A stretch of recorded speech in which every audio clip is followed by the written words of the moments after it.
Good morning, everybody, and welcome to the third week of the Devotional series I am doing this summer based on the hymnal All Creation Sings, where I talk about some of the songs from that hymnal, and I also sing them.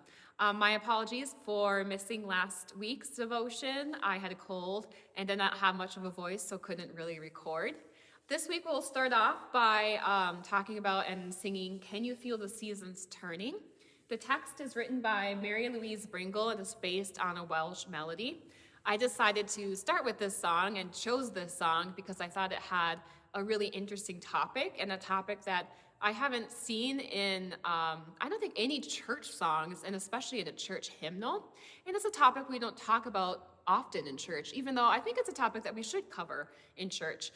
It's about climate change, and it's about the consequences of not taking care of the earth and God's creation. And I think that's something that's important to talk about. We talk about the beauty of God's creation, but we don't talk about what happens when we don't take care of the beauty of God's creation. And that's what this song is about. So this is Can You Feel the Seasons Turning?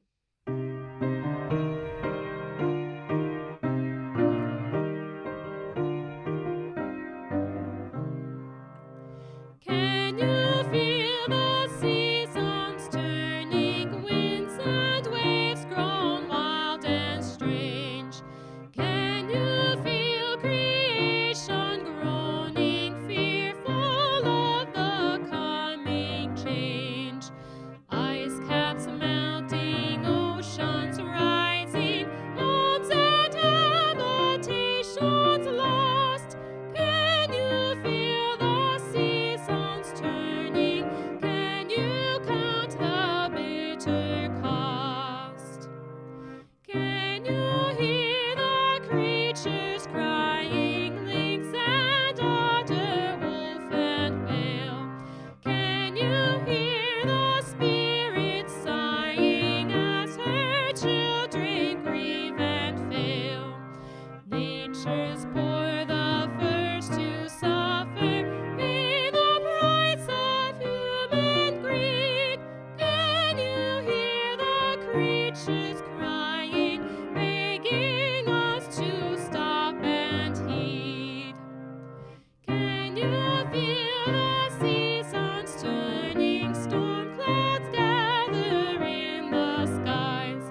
All around us signs of warning bid us open frightened eyes. Called by God to serve as stewards till this garden greens and thrives. Can we learn in time to listen? Can we turn and change our lives? The next song I will be singing is called Sometimes Our Only Song is Weeping. The text is written by Adam L. Tice, or Tice, I believe it's Tice though. I chose this song because I really like the melody. The melody is based on the song Wayfaring Stranger. It's a traditional American melody, and I've always enjoyed that tune. And it's the first time I've seen different text set to that melody. And I always love when we have a familiar melody with a more modern, updated text set to it. And so I was excited about this song. It's a lament song, so it's a song about sadness and God helping us through that sadness, and how it sometimes feels like God's not there to help us through that sadness. And we feel hopeless and down, but to always know that God is with us through sadness and lament. So this is Sometimes Our Only Song is Weeping.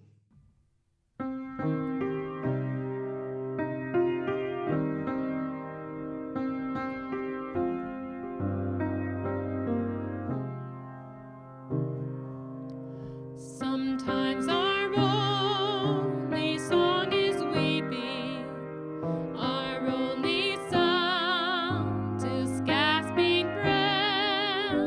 Sometimes it seems that God is sleeping.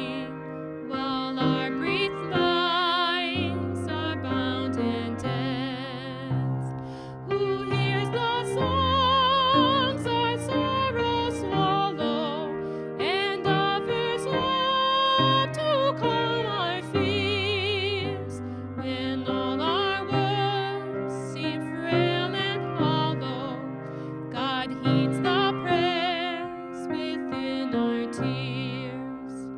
Sometimes we catch the faintest humming of far-off tune our hearts know well. Sometimes we sense the Spirit's coming. Our song returns, our voices swell. The Spirit sings, though we are shaken, and Christ has shared our heartfelt cries, restored our weary souls awakened to join God's song that never died.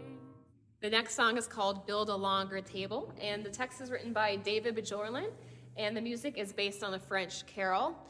Some of you might know it as Now the Green Blade Rises, is that you might know the melody as that, and I really like that melody. It's one of my favorite Easter songs, so I was excited to see that melody here in the hymnal. This song also broaches a topic that we don't talk about often in church.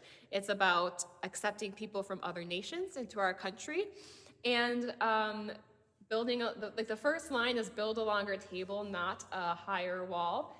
Feeding those who hunger, making room for all. So really accepting everyone, even if they're from a different country and not from here. And the importance of inclusion and diversity in the USA. That's a sense that I get from this text. But I think, I think that can apply to any country that you're from as well, not just here. So that's one reason why I chose this. And I think it's something that's really important to talk about. If we're going to talk about inclusion in church, we might as well just talk about inclusion everywhere. So this is Build a Longer Table.